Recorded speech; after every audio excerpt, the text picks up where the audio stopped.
আসসালামু আলাইকুম সম্মানিত ভিউয়ার্স।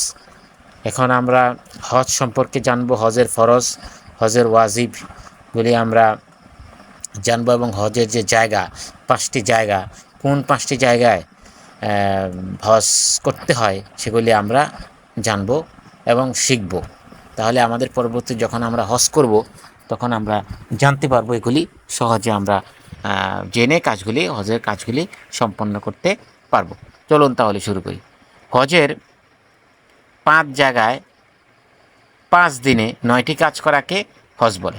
5টি জায়গা: 1 নম্বরে মিনা, 2 নম্বরে আরাফা, 3 নম্বরে মুজদালিফা, 4 নম্বরে জামারাত, 5 নম্বরে বাইতুল্লাহ। মানে 5টি জায়গা সবসময় মনে রাখবেন যে 1 নম্বরে মিনা, আরাফা, মুজদালিফা, জামারাত ও বাইতুল্লাহ। মিনা, আরাফা, মুজদালিফা, জামারাত ও বাইতুল্লাহ। তাহলে আমরা একটু শিখে ফেলবো যে 5টি জায়গার নাম হচ্ছে মিনা, আরাফা, মুজদালিফা, জামারাত, বাইতুল্লাহ। যে 5 দিন এই হজটা করতে হয়, মানে 5 দিন হজের যে কার্যক্রম সেটা 5 দিন থাকে। জিলহজ মাসের 8 তারিখ, 9 তারিখ, 10 তারিখ, 11 তারিখ এবং 12 তারিখ। কাজ রয়েছে 9টি, এর মধ্যে ফরজ 3টি, ওয়াজিব 6টি। ফরজ 3টি কাজের মধ্যে ইহরাম বাঁধা ফরজ,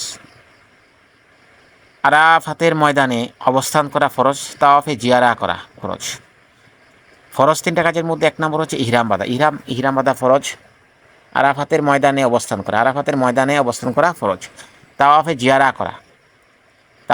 মানে কাবার চারপাশে জিয়ারা করা ফরজ। ইহরাম বাঁধা, আরাফাতের ময়দানে অবস্থান করা এবং জিয়ারা করা ফরজ। 3টি কাজ ফরজ এবং 6টি কাজ ওয়াজিব। মুজদালিফায় যাওয়া ওয়াজিব, পাথর মারা ওয়াজিব, কুরবানি দেওয়া ওয়াজিব, মাথা মুন্ডানো ওয়াজিব, সাই করা ওয়াজিব এবং বিদায়ী তাওয়াফ করা ওয়াজিব। তাহলে আমরা এই সবগুলি বিষয়, যে 9টি কাজ, এই 9টি কাজ আমরা শিখে ফেলবো। তাহলে আমরা যখন ইনশাল্লাহ, আলহামদুলিল্লাহ, ইনশাল্লাহ আমরা যখন হজে যাওয়ার তৌফিক আল্লাহ দিবেন, তখন আমরা মানে বুঝতে পারবো যে আসলে হজের যে কাজ, 9টি কাজ, ফরজ 3টা, ওয়াজিব 6টা, 5টি জায়গায় যেতে হবে এবং 5 দিনে এই কাজটা কমপ্লিট করতে হবে। হ্যাঁ, হজ কিন্তু অত্যন্ত মানে ফরজ ইবাদতগুলোর মধ্যে অত্যন্ত ব্যয়বহুল একটা ইবাদত এবং শারীরিক পরিশ্রমের একটা ইবাদত। হ্যাঁ, 5 দিনে যে জায়গাগুলোতে যেতে হবে।